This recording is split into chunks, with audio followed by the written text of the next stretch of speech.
শাবান মাস আসলে, রজব মাস আসলে সাহাবারা কি করতেন আসুন আমরা দেখি কিভাবে তারা রমাদানকে ওয়েলকাম জানাতেন।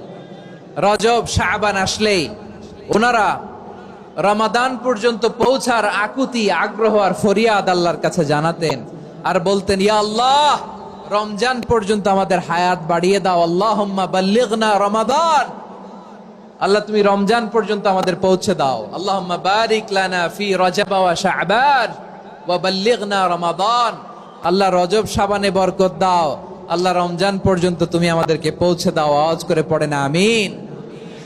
আমার প্রিয় চাঁপাইনবাবগঞ্জের ভাইরা, গত বছর অনেকের সাথে আমরা একসাথে রমাদান কাটিয়েছি, তাদের অনেকে দুনিয়াতে এখন বেঁচে নাই, এরকম আছে না নাই? এই যে আরো 7 দিন বাকি রমাদান আসতে, এই 7 দিন পর্যন্ত আমরা রমাদান পাবো, কোনো গ্যারান্টি আছে?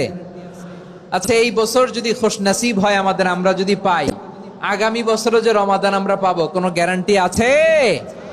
তাহলে আসুন আমরা ভেবে নেই, হতে পারে this Ramadan could be the last and final Ramadan in our life. হতে পারে এই রমাদানই হতে পারে আমার জীবনের শেষ রমাদান। ঠিক কিনা বলেন? তাই আসুন আমরা আল্লাহর কাছে দোয়া করি, আল্লাহুম্মা বাল্লিগনা রমাদান, আল্লাহ তুমি রমাদান পর্যন্ত আমাদেরকে পৌঁছে দাও। আওয়াজ করে পড়েন আমিন। ইবনু রাজব আল হাম্বলি লাতাইফুল মাআরিফের মধ্যে লিখেছেন, সাহাবারা ওনারা রমাদান কেন্দ্রিক, আমাদের সালাফ সালফে সালেহিনরা রমাদান কেন্দ্রিক জীবন কাটাতেন।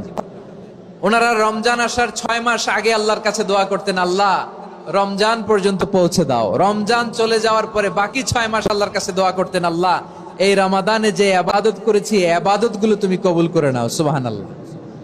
তাহলে পুরো বছর রমাদান কেন্দ্রিক জীবন। রমজান আসার আগে 6 মাস দোয়া করতো, আল্লাহ আমরা যেন রমজান পাই।